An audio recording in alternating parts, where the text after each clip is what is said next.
নমস্কার, কেমন আছেন সবাই? আজকের ব্লগে সবাইকে অনেক স্বাগত জানাই।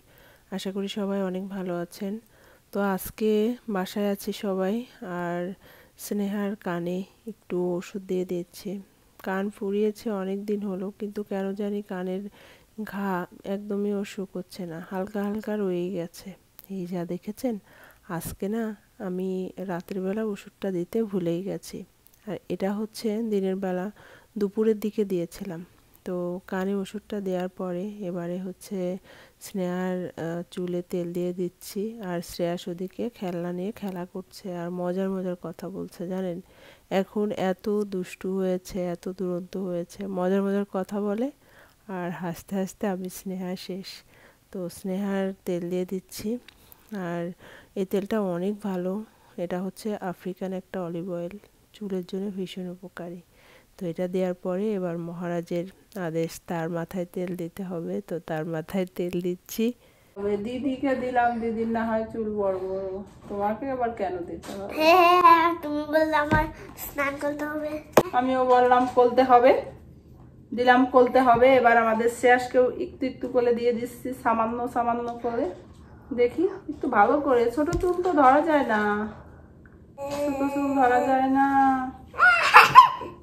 দেখি ভালো করে। এবার আমাদের শেষের চুলের যত্ন হচ্ছে। পরে মাসাজ করলে কি আরাম লাগছে? হ্যাঁ বাবা, তাই? হ্যাঁ আমার তো আরামই লাগে অনেক। তাই? হ্যাঁ বাবা, তাহলে আমার চুলের তেলটা কে দিয়ে দেবে? তুমি দিয়ে দেবে? না তুমি। কেন? তোমার চুলে দিয়ে দিচ্ছি আমি। তুমি তো মার চুলে দিয়ে দিতে পারো তেল, পারো না? আমি দিতে পারি না। দিতে পারো, তুমি কিন্তু তাই করো। এদিকে দুই ভাই বোনের মাথায় তেল দেওয়ার পরে আমিও একটু নিয়ে নিয়েছি তেল, আর তারপরে আজকে হচ্ছে কচুর শাক কাটবো আর কি। কয়েকদিন হলো নিয়ে এসে রেখেছি, দেখেছেন কত বড় বড় হয়েছে পাতাগুলো। বেশি হয়নি জানেন, আমরা ওই 4-5টা কচুমুখী এশিয়ান দোকান থেকে কিনে ওইটা লাগিয়ে দিয়েছিলাম। তো ভাগ্য ভালো হয়েছে। আর কচু শাক আমার খুব পছন্দ, আমি স্নেহা শ্রেয়া সবাই পছন্দ করি, কিন্তু ওর বাবা খায় না। তো আজকে এই কচু শাকগুলো একটু কাটছি, ভাবছি রান্না করব। তো কাটছি, আর ওদিকে স্নেহা শ্রেয়াস খেলাধুলা করছে, ওরা গল্প করছে, ওদেরটা শুনছি। চলুন, কচু শাক তো খুবই অল্প কাটা হয়ে গেছে, এবারে ধুয়ে নেই। কিন্তু ধুতে গিয়ে কি হয়েছে জানেন, আমি ভেবেছি যে এটা হাত চুলকাবে না, আর নর্মালি আমি ওগুলো পাত্তাও দেই না, ভেবেছি হয়তো একটু চুলকাবে, ব্যাপার না। তো তারপরে ওভাবে জল দিয়ে মানে একটু ধুচ্ছি, ধোয়ার পরে হঠাৎ করে দেখি হাত বেশ চুলকোচ্ছে। পরে একটু লেবু হাতে মেখে রাখলাম, তো তারপর আর কি চুলকানো কমলো। আর এদিকে আমি হচ্ছে ডিশগুলো ওয়াশ করব, তো তার আগে একটু জল দিয়ে ধুয়ে দিয়ে দিচ্ছি। আর জানেন, এই ডিশ ওয়াশিংয়ের এই মেশিনে আপনার যে কোনো প্লেট বা যে কোনো আর কি বোল যদি হলুদের দাগ লাগে না, আপনি নিজে হাতে ধুলে যেভাবে দেখবেন হলুদটা একদম চলে যায়, কিন্তু ডিশ ওয়াশিং মেশিনে দিলে একদম ক্লিন হয়ে যায়, বুঝতেই পারবেন না যে কোনো হলুদের দাগ ছিল। অনেক সময় আমার সাদা প্লেটগুলো এমন হয় যে হলুদ লেগে আছে, সব সময় তো আর ডিশ ওয়াশিং মেশিনে দেওয়া হয় না, দু একটা হয়তো হাতে ধুয়ে ফেলি, 2-3টা আছে। তো আমি হাতে ধুয়ে ফেললে অনেক সময় হয়তো বা হলুদের স্পটগুলো যায় না। তো দিয়ে দিলাম, ওদিকে ধোয়া হোক। আর এদিকে দেখেন আমার শ্রেয়াস বাবু কি সুন্দর হাতের লেখা করছে, হাতের লেখানো না শেখানোর চেষ্টা করছে।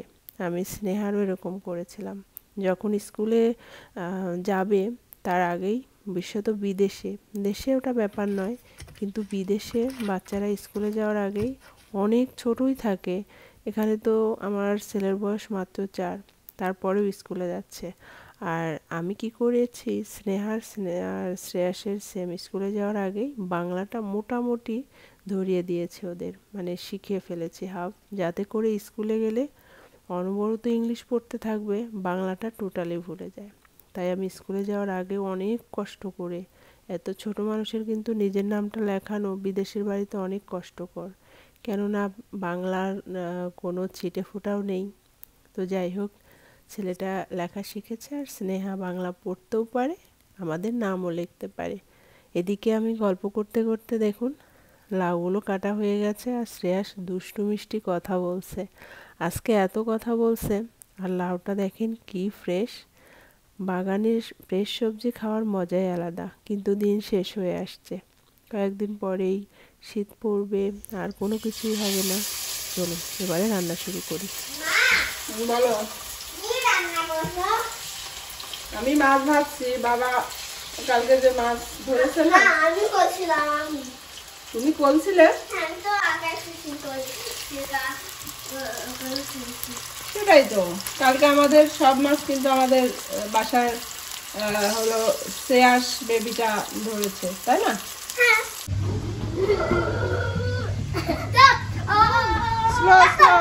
দৌড়ায় না। ফ্রেশ সবজি লাউ দিয়ে যে কোনো মাছ খেতে কিন্তু ভীষণ ভালো লাগে, আর সবই যদি ফ্রেশ হয় তাহলে আরও ভালো লাগে। আজকে লাউ দিয়ে একদম ফ্রেশ মাছ রান্না করছি। বলো। তুমি কি রান্না করছো? আমি ওই যে মাছ রান্না করব, লাউ দিয়ে মাছ। তোমার এটা দেখা যায় না মামা, তো এটা পাতিলটা একটু ইয়ে তো, একটু এটা একটু নিয়ে উঁচা। এটা নিয়ে দেখাবো। নিয়ে দেখাবে?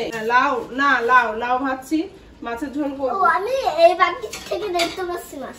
হ্যাঁ, আমি এটার থেকে দেখতে পাচ্ছি বাহ। তুমি মাছ দেখতে পাচ্ছ? কিভাবে উঠাবো? সঙ্গে একটু আলু দিব, আলু না হলে তো যে কোনো তরকারির স্বাদের পরিপূর্ণতাই পায় না। তো একটু আলু দিয়ে, আলুগুলো একটু দেরিতে দেওয়ার চেষ্টা করি। এখানকার আলুগুলো অনেক বেশি সফট, খুব দ্রুত গলে যায়। তো আর কিছু লাউ বেঁচে ছিল, বেশি কাটা হয়ে গেছে, তুলে রাখছি, কোনো একটা সময় রান্না করব। চলুন। এদিকে দুই ভাই বোন মাছ খেতে ভীষণ পছন্দ করে, তাই দুইটা মাছ ভেজে দিয়েছি, খাচ্ছে। সাবধানে খেও, গলায় যেন কাটা না ফুটে, ওকে? কিন্তু এটা বেগুনে আজকে শ্রেয়াসের চুল কাটতেই হবে নাকি? চুল এত বড় হয়েছে। একটা দাও দিদির লেটু দাও। দিদি লিলতু দেবো? না, তুমি খেতে খেতে এটার উপরে উঠে বসে গেলে, গায়ে যেন না লাগে খাবার, ওকে? একদম ফ্রেশ যে কোনো সবজি মাছ খাওয়ার মজাই আলাদা। তার মধ্যে কিন্তু পেঁয়াজ দিলে আমাদের অত ভালো লাগে না। বাড়িতেও মা এভাবেই রান্না করে, একদম সেম বাড়ির মতো করেই রান্না করেছি। একটু জিরা ভেজে একটু মরিচ দিয়ে ব্লেন্ড করে নিয়েছি, আর একদম বাড়ির মতো করে রান্না করেছি। তো চলুন এবার দুপুরে খাওয়া দাওয়া শুরু করি। আমরা সবাই ভীষণ ক্ষুধার্ত, স্নেহার বাবা তো অফিসে। আর ফ্রেশ মাছ কী যে মজা হয়েছিল খেতে। একদম মানে আমাদের লেক থেকে ধরা মাছ, আর হচ্ছে বাগানের টাটকা লাউ দিয়ে ঝোল। খাবে? আমার বেশি মশলা দেয়নি, কিন্তু খুব টেস্ট। মা হুম। আমার ব্লগ ভিডিওগুলো যারা আপনারা দেখেন, থ্যাংক ইউ সো মাচ। যদি আপনাদের ভালো লাগে ইউটিউব চ্যানেল থেকে দেখলে সাবস্ক্রাইব করে সঙ্গেই থাকবেন, আর ফেসবুক পেজ থেকে দেখলে ফলো দিয়ে দিবেন। তাহলে চলুন আজকের মতো ব্লগটা এখানেই শেষ করছি।